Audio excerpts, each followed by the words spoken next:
Hello students, in previous class we discussed about the human reproductive system, in which we have studied about the male reproductive system, its functioning, hormonal control, etc. Now we will discuss about the female reproductive system and its functioning as well as its control. Now first of all we will start with what are the parts of the female reproductive system. So parts are a pair of ovary, a pair of oviduct, then uterus, then cervix, vagina, external genitalia and a pair of mammary gland. Actually, the female reproductive system concerned with the production of ovum, fertilization, development of the zygote into the fetus and then the birth of the child. So all these things will study in this system. Now, first of all we will start with a pair of ovary. This ovary, it is 2 in number and present in the abdominal region, 2 on either side of the uterus. Now its shape is almond shape and its size it is about 2 to 4 centimeter in length. Now when you will see the TS or transverse section of this ovary, you can see that there are 2 main parts, outer part and inner part. So outer part is known as the cortex and inner part is known as medulla. And externally it is surrounded by a thin membrane, epithelium. Beneath that epithelium one layer is there and that is known as tunica albuginea. Tunica albuginea. Now this outer part, cortex, having the corpus luteum and corpus albicans, and the inner part, the medulla, contains a huge number of primary follicle which is at different stages of development, which at the time of puberty will develop into the Graafian follicle and the other process, that is ovulation and other things will occur. So in this way the ovary having 2 parts, outer that is known as cortex and inner which is medulla, in which the development of the ovum takes place. The ovary is the primary sex organ and the pair of oviduct, uterus and vagina are the accessory ducts which will help the ovary in the functioning. Now a pair of oviduct is present and that is also known as fallopian tube. This consists of, it has 3 parts. The first part, the terminal part is known as infundibulum, which is funnel shaped structure and having finger like projection, and this finger like projection is known as fimbriae. This fimbriae helps in collecting the ovum during the ovulation, and it will collect or catch the ovum and it will enter the ovum inside this part.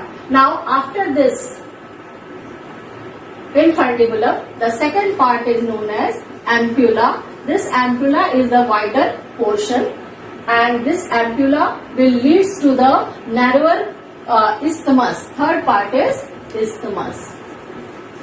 At the junction of the ampulla and isthmus, that is narrow part, and where there only the site of reproduction, fertilization is there, where the ovum and the sperm will fuse. Uterus is the third organ which is also known as womb, and it is pear shaped. Its location, it is present in the abdominal region and in the pelvic region. Now the wall of the pelvic region and uterus is connected by the ligament. That ligament gives support to the uterus. Now when you will see the histology of uterus, you can see that there are 3 main layers in the that wall. Uterus wall consists of 3 main layers. The outer wall is known as perimetrium, middle one is known as myometrium and inner one is known as endometrium.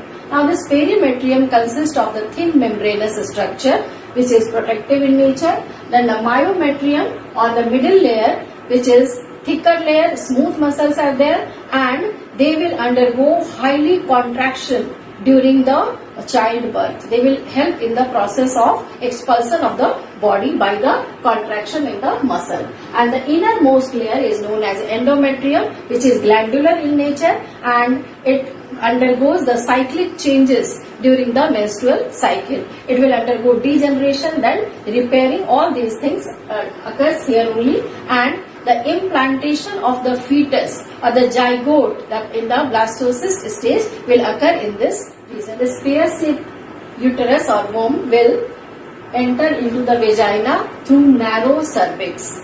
The cavity of this cervix is very narrow, and the cavity of cervix and vagina collectively it will form the known as cervical canal or birth canal, from which the fetus or the developed fetus comes out during the childbirth, during the fertilization process. Now, external genitalia. The external genitalia in female consists of the following parts: mons pubis, labia majora, labia minora, then hymen and clitoris. Now, we will discuss about the mammary gland.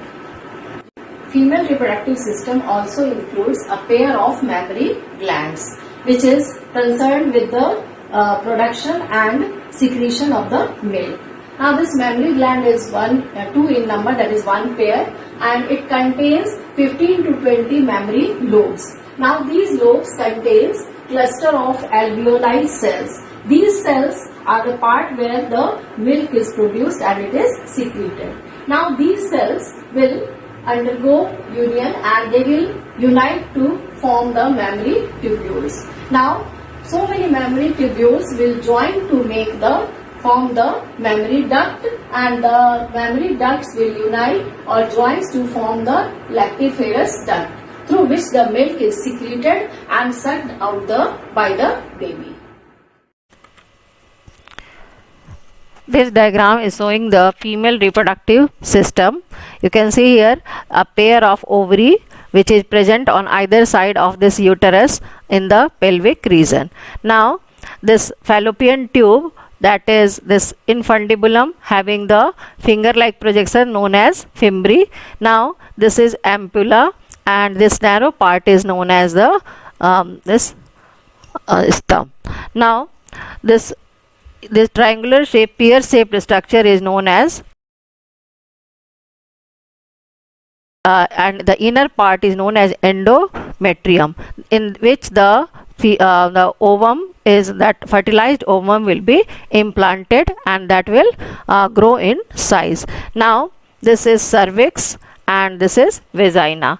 Now uterine cavity is you can see there are three layers. The innermost layer is known as endometrium, middle one is myometrium, and the outermost is known as perimetrium. And the site of this fertilization is the ampulla and isthmus, this junction in the fallopian tube.